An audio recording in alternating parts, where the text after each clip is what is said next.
السلام على رسول الله صلى الله عليه وسلم. اهلا بكم وحلقه جديده من قناه احترف اكسل مع ممدوح. النهارده يا جماعه بنتكلم عن مشكله ازاي نقدر نحل مشكله النسخ واللصق في حاله الفلتر. ازاي الموضوع دوت، يعني مثلا لو انا عندي بيانات بالشكل دوت، مندوب مبيعات والمنطقه اللي هو بيبيع فيها وقيمه المبيعات. انا عايز اعمل فلتر او عايز اجيب مبيعات او قيمة مبيعات المنطقة الاولى بس. فلو جيت هنا وعملت فلتر كده واخترت المنطقة الاولى، هيطلع لي قيمة المبيعات. فلو خدت قيمة المبيعات دي كنترول سي وجيت هنا حطيتها كنترول، حددت المدى دوت وعملت كنترول في، هيطلع لي رسالة يقول لي لا مش هينفع تعمل بيست او نسخ في النطاق الخلايا ده.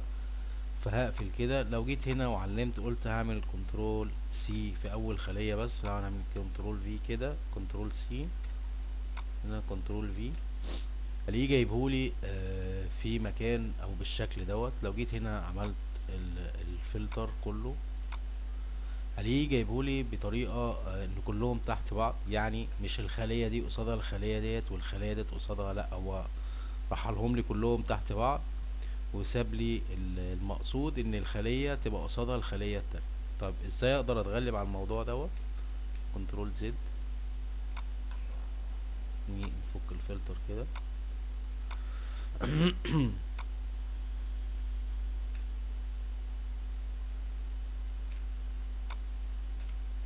لو جيت هنا وعملت كده، هختار مثلا الفلتر الاول وجيت هنا وقلت بيساوي، وقلت الخلية ديت ودوست انتر كده ورحت واخدها سيلكت بالشكل ده. لو جيت هنا عملت فلتر ان فلتر، يعني هلاقيه فعلا وزعها لي زي ما انا عايز، كل خلية قصادها الخلية بتاعتها بالشكل ده كده بالظبط. طيب لو انا عايز مثلا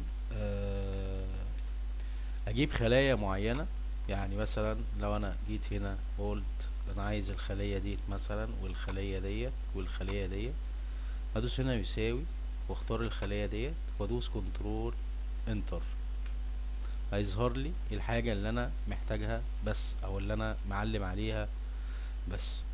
آه ده كان موضوع حلقتنا النهاردة. ارجو ان يكون الفيديو عجبكم. ما تنسوش دعم القناة بالاشتراك في القناة وتفعيل الجرس عشان يوصلكم كل جديد.